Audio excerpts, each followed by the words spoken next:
પણ એમ કહેવાય કે માતા છે ને બે રીતની માતા હોય. એક એવી માતા હોય એવું કે સાસરે ગયા પછી તારે તારી સગવડ સાચવવાની, પરિવારનું જે થવું હોય થાય, દેરાણી જેઠાણીનું જે થવું હોય થાય, આપણે આપણો સમય ને આપણી સગવડતા સાચવવાની, આપણું સાચવી લીધું એટલે આપણે રાજા.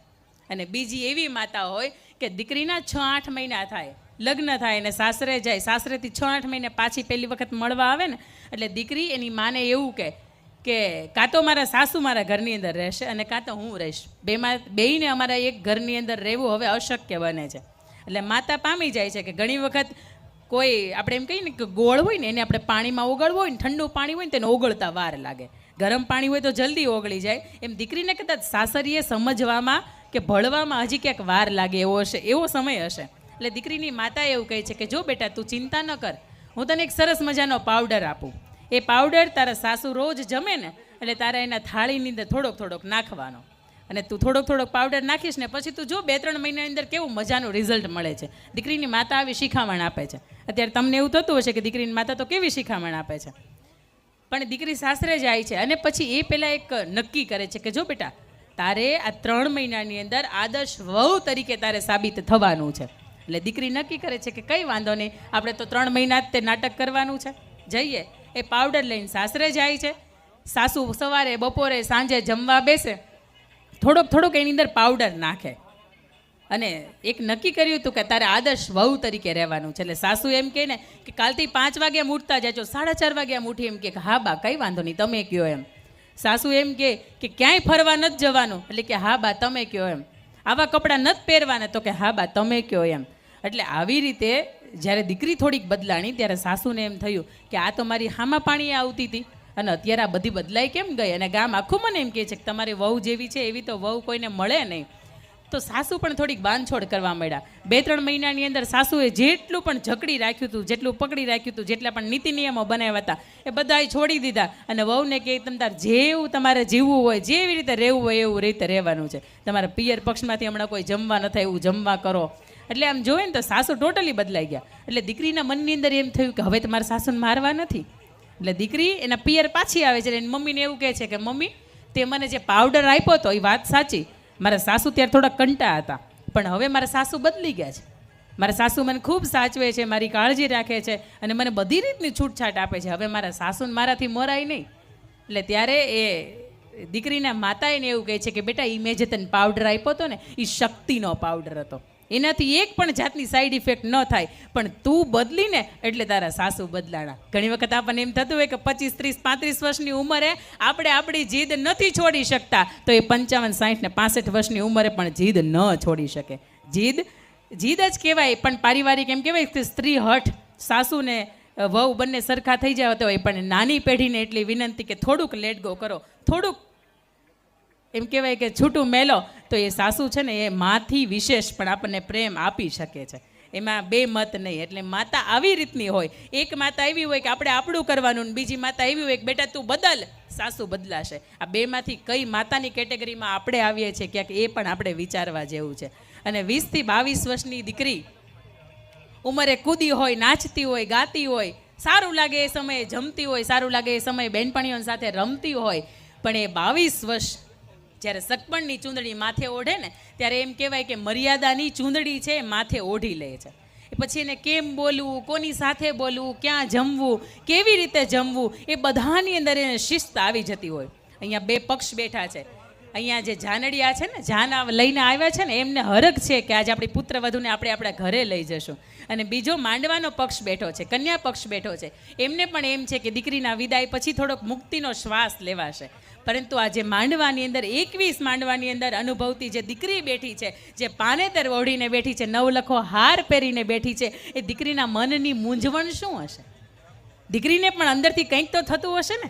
એ દીકરીના મનની મૂંઝવણ શું હશે એને મારા શબ્દોમાં, એક ગીતના શબ્દોમાં કહેવું હોય તો એવા કંઈક શબ્દોમાં કહી શકાય, હે દાદા તમારી લાડકડી હજુ નાનકડી, દાદા શિદને રચો છો વિવાહ, નથી જાવું સાસરીએ, હજી દીકરી હજુ એમ કહે છે કે હજી તો હું 20-22 વર્ષની જ થઈ છું. દાદા કેમ મારા સગપણ નક્કી કરી નાખે, કેમ મને તમારા ઘરને આંગણેથી વિદાય આપો છો? અને દીકરી અત્યારના સમયમાં એમ કહેવાય કે શિક્ષણ મહત્વનું છે.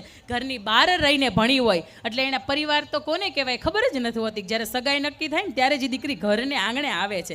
વિદેશ ભણતી હોય અથવા તો ઘરને આંગણે કે ક્યાંય સંકુલમાં કે હોસ્ટેલમાં રહીને ભણતી હોય ત્યારે દીકરી એવું કહે છે, હે દાદા પરિવારના પ્રેમથી હું વંચિત રહી, નથી ખબર સાસુને કેમ સચવાય, નથી જાવું સાસરીએ. હે દાદા પાછી કે હજુ કેટલું એ મારે રમવું હતું, નથી ખબર સાસરે કેમ રહેવાય, નથી જાવું સાસરીએ. હે દાદા આંબલીની ડાળે હજુ મારે રમવું હતું, નથી ખબર હાલા કે મગવાય, નથી જાવું સાસરીએ.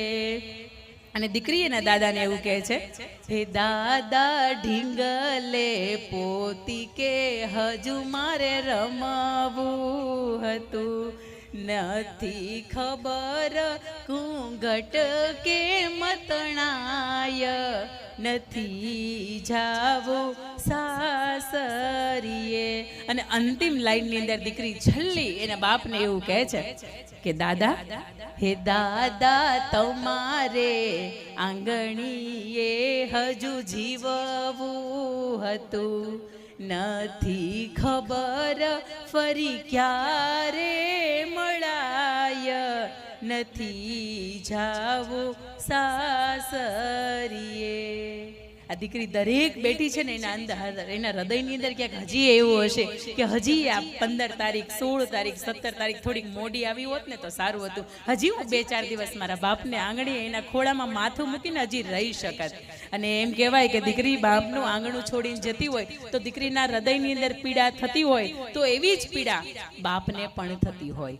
પણ એમ કહેવાય કે મૂછે એના લીંબુ લટકતો બાપ છે એના જીવનની અંદર 2 જ વાર રડે છે. એક દીકરો તર છોડે ત્યારે અને દીકરી ઘરને છોડીને જાય ત્યારે. પણ આ સમાજ વ્યવસ્થા છે કે જેના લીધે આ કન્યાદાન કરવા પડે છે. નહીં તો દીકરીનો કયો બાપ પોતાના કાળજાના કટકાને પોતાનાથી અલગ તો રાખી શકે? એક ક્ષણ પણ જેણે એકલી ન મૂકી હોય, એક ક્ષણ પણ આજે નાની નાની ડીંગલીઓ રમે છે એના મમ્મી કરતા પપ્પાની સાથે વધારે રહે છે, આવી દીકરીઓ હોય એને તમે 20-22 25 વર્ષની એમ કહેવાય કે આખી કંપની તૈયાર કરી દીધી હોય, તમારે ડાયરેક્ટ કોકને દઈ દેવી હોય, તમને જીવ ન હાલતો હોય તો સાહેબ આ 20-22 વર્ષની દીકરીઓને અમે સંસ્કાર સિંચીને અમે મોટી કરી છે તો ડાયરેક્ટ એ વેવાઈને દઈ દેવી કે ડાયરેક્ટ એને સાસરીએ દઈ દેવી, આ બાપનો કેમ જીવ હાલતો હશે? અને એમ કહેવાય કે કન્યા વિદાય થશે ને ધવલભાઈ પછી આ દરેક વસ્તુની નોંધ લેવાશે કે કેટલા થાંભલા હતા, કેટલા સોફા હતા, કેટલી ખુરશીઓ હતી, દરેક વસ્તુની ગણતરી થશે.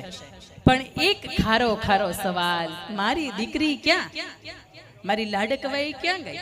અને જ્યારે આ માંડવાનો પક્ષ કરે જશે ને ત્યારે સૌથી પહેલા તો આંગણીયું પૂછશે, એનાથી આગળ આવશે તો પાણીયારું પૂછશે, એનાથી આગળ આવશે તો ચપ્પલનો ઘોડો હોય ને એ પણ પૂછશે, એનાથી આગળ જશે ને તો દીકરી પોતાની વસ્તુ રાખતી હતી, પોતાની કબાટ તૈયાર કરતી હતી, પોતાના કપડાં રાખતી હતી, એ કબાટ પૂછશે.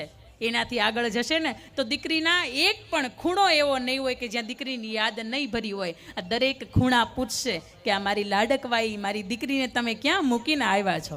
આ દીકરી છે ને એ ઘરનો પ્રાણ છે. પોતાને 4 દિવાલને ઘરને કદાચ મહેલ જેવડો ઘર હોય ને તો એનાથી એક દીકરીના જવાથી મહેલ આખો ખાલી લાગતો હોય, કારણ કે દીકરી છે એ ઘરનો પ્રાણ છે. અને દિવાલ રૂપી ઘર છોડીને દીકરી સાસરે જતી હોય ત્યારે 2 વેવાઈને મારી 2 હાથ જોડીને વિનંતી છે કે દીકરીની ભૂલ થાય ને તો એને થોડીક રોકજો, થોડીક એને ટોકજો. જેમ તમે તમારી દીકરીને હાથ પકડીને શીખવાડ્યું છે, તો ક્યારેક લોટ ઢીલો બંધાઈ જાય, કે શાકની અંદર થોડુંક મીઠું વધી જાય, કે દાળ થોડીક તીખી થઈ જાય, તો એને રોકી ટોકીને કે એનો હાથ પકડીને સમજાવજો, પણ એને વગોવતા નહીં. અમારી દીકરીને પણ અમે ખૂબ ભરપૂર પ્રેમ આપ્યો છે. વેવાય આપને પણ બે હાથ જોડીને વિનંતી છે કે ત્યાં પણ એ સાસરિયું સવાયું દીપાવે એવો એને પ્રેમ આપજો. અને એકવાર એ ઘરના સાસુમાં હતા. દીકરાના પોતાના 6 મહિના થયા હશે લગ્નના, અને ઓસરીની કોરે બેઠા બેઠા વાટ જોતા હતા કે ક્યારે સાંજે એમના ઘરના સભ્ય આવે, સસરા આવે. એમને કહે છે કે કોઈ મારું સાંભળતું નથી, મને એવું લાગે છે કે ઘરની અંદર મારી કિંમત ઘટી ગઈ છે, અને જુઓ ને આપણો દીકરો છે ને એ પણ થોડીક વહુનો થઈ ગયો છે. એટલે સસરા ખૂબ શાંતિથી એને કહે છે કે તને 3 સમય ગરમા ગરમ વહુ જમવાનું પીરસે છે? તો કે હા પીરસે છે ને. તો કે તારી તબિયત બરાબર ન હોય ત્યારે તારી સંભાળ રાખે છે? તો કે હા રાખે છે ને. તો કે એથી વિશેષ એણે ક્યારેય તને જીદ પકડીને એવું કહ્યું કે મારે પિયર જવું જ છે? તો કે નહીં. ભલા માણસ, એ આપણી વહુ હતી, 6 મહિનાની અંદર એ આખી આપણી થઈ ગઈ છે, તો આપણો દીકરો કદાચ 6 મહિનાની અંદર એને અડધો જ થયો છે. તો એ સવાઈ વાત છે ને કે દીકરાની વહુ પુત્ર વધુ આ બધું જ નવું હતું, અને તેમ છતાંય તે 6 મહિનાની અંદર આખી આપણી થઈ ગઈ, તો આપણો દીકરો તો 6 મહિનાની અંદર ખાલી અડધો જ થયો છે. અને આવું એમ કહેતા કે પ્રમુખ સ્વામી મહારાજ છે ને એક વખત એક બહુ મજાની વાત કહેતા દાંપત્ય જીવન માટે, કે લગ્ન એટલે એવી વ્યવસ્થા કે અગ્નિની સાક્ષીએ બંધાય અને અગ્નિની સાક્ષીએ છૂટા પડો, એને દાંપત્ય જીવન, સુખી દાંપત્ય જીવન કહેવાય. અને કાગવડથી એમ કહેવાય કે સુરત જવું હોય ને તોય રસ્તામાં કેટલાય ખાડા આવે, ખબડચા આવે, ડુંગરા આવે, પહાડ આવે, કેટલી ગુફાઓ, નદીઓ આવતી હોય. બસની અંદર તમે જતા હોય તો કેટલાય તે તડકાને છાયા આવતા હોય. તો સાહેબ 500 કિલોમીટર દૂર જવું હોય તો એ આપણે આવું વેઠી લેતા હોય, અગવડતા કોઈ પણ જાતની આવે આપણે સહન કરી લેતા હોય. તો આખું દાંપત્ય જીવન, આજથી દીકરી મટીને પુત્ર વધુ બનવાની છે, તો દાંપત્ય જીવનની અંદર આવું બધું જ આવશે. પણ એ પ્રતિકૂળ સંજોગોની અંદર અનુકૂળ સંજોગો તમે ઊભા કરી શકો તો એમ કહેવાય કે એ દાંપત્ય જીવન છે. અને ખરા અર્થની અંદર જ્યારે પણ એકબીજાના જીવનની અંદર સુખ અને દુઃખ આવે ને ત્યારે જ તે પરિચય થાય કે સાચી પત્ની કોણ છે અથવા તો સાચો પતિ કોણ છે. એમ કહેવાય કે મહારાણા પ્રતાપનો ચહેરો જ્યારે ઝાંખો પડતો હોય ત્યારે એમના પત્ની જયવંતાબાઈ એમ કહેતા હોય, 2 હાથની અંદર તલવાર મને આપી દો અને ચેતક ઘોડો મને આપી દો, હજી એ આ મેરઠને પાછું વળવાની તેવડ મારામાં છે. જ્યારે પત્ની તરીકે આવો હોંકારો મળતો હોય ને ત્યારે દુનિયાનો કોઈ પણ પુરુષ હોય એના હૈયે હામ રહેતી હોય. જીવનની અંદર કોઈ પણ જાતની મુશ્કેલી આવે ને તો એને પત્નીને કહેતા ડર ન લાગતો હોય, કારણ કે ખબર છે કે જીવનની અંદર એ સાથ આપશે ને, એટલા માટે તેને અર્ધાંગના કહેવાતી હોય. અને સુરતની અંદર હમણાં જ મારી એક વાત કરવી છે હાર્દિકભાઈ, કે 20 લાખનું એક ભાઈ ઉપર દેવું થઈ ગયું હતું, અને દેવું ભરવા માટે પરિવાર અસક્ષમ હતો. નાના ભાઈએ પણ એનો સાથ છોડી દીધો હતો, અને મોટા ભાઈને જ્યારે જાકારો આપ્યો ને ત્યારે એના પત્નીને મહેંદીનો ખૂબ શોખ અને ચિત્રકામનો શોખ. એમના પત્નીએ ચિત્રકામ કરીને રાત દિવસ જાગીને મહેંદી અથવા તો ટીમ વર્કની અંદર મહેંદી મૂકીને એ દીકરાની વહુએ 1 વર્ષના અંતે 11,89,000 રૂપિયાની કમાણી કરી. અને તેમ છતાંય તે રિક્ષાની અંદર કે બસની અંદર એ ટ્રાવેલિંગ કરે. કોઈ વ્યક્તિએ એવું કહ્યું કે હવે તારે એક બાઇક લઈ લેવાની જરૂર છે, ત્યારે સ્ત્રીએ એવું કીધું હતું કે બાઇક કરતાંય તે મારા હસબન્ડને, મારા પતિને મારી પહેલાં જરૂરિયાત છે. અને 11,89,000ની કમાણી કરી હતી ને સાહેબ, એમાંથી 10 લાખનું દેવું એના પત્ની એના પતિનું ભર્યું હતું. એક વખત તો તાલીઓ તો પાડો કે આવી પત્ની મળી હોય ને તો જીવન વસૂલ હોય. કદાચ દાંપત્ય જીવનની અંદર સુખો રોટલો મળે કે ઝૂંપડીની અંદર રહેવાનું મન થાય ને તોય થાય, કારણ કે પત્ની આવી મળી હોય. અને એથી વિશેષ મારે વાત કરવી છે કે પત્ની જ્યારે જીવનની અંદર આવા સુખ અને દુઃખની અંદર સાથે રહેતી હોય ને ત્યારે એ દાંપત્ય જીવન ખૂબ મજાનું ચાલતું હોય. એક ભાઈ હમણાં રડતા હતા, મેં કીધું કેમ રડો છો? લગ્નને 6-8 મહિના થયા હશે. એટલે મને કે બેન બધાય બિલ ભરાય છે પણ એક બિલ નથી ભરાતું. એ બિલ બધા જ ભરાતા હશે તો એ ઇસ્ત્રીના, દૂધના, શાકભાજીના બધા જ બિલ ભરાય પણ એક નથી ભરાતું. મેં ભાઈને પૂછ્યું કેમ એટલું બધું મોટું બિલ આવે કે? એટલે કે ના ના બેન, આ મેકઅપનું બિલ છે ને એ નથી ભરાતું. એનું કંઈ નક્કી જ નથી હોતું આ કેટલા સુધીનું જાય. પણ મારી દીકરીઓને, મારી માતા બહેનોને એક મારે પૂછવો છે કે કદાચ મેકઅપ ન લગાવ્યો હોય તો આપણે સુંદર ન લાગીએ, મેકઅપથી જ ઉજળા લાગીએ. પણ જીવનની અંદર 2 સ્ત્રી એવી સુંદર લાગતી હોય કે પેલી એવી સ્ત્રી કે જે પરિવારને પ્રેમ આપી શકે, વડીલોની સેવા કરી શકે અને પતિનો સાથ નિભાવી શકે અને સામો એ સાથ પામી શકે. આવી સ્ત્રી છે એને મેકઅપની જરૂર ન પડે. અને બીજી એવી સ્ત્રી કે જેના ચરિત્ર ઉપર કોઈ જાતનો દાગ ન લાગ્યો હોય, અને જેના ચરિત્ર ઉજળા હોય ને એ સ્ત્રીને જીવનની અંદર મેકઅપની જરૂર ન પડે, એની અંદરનું સત્વ છે ને એ જગારા મારતું હોય.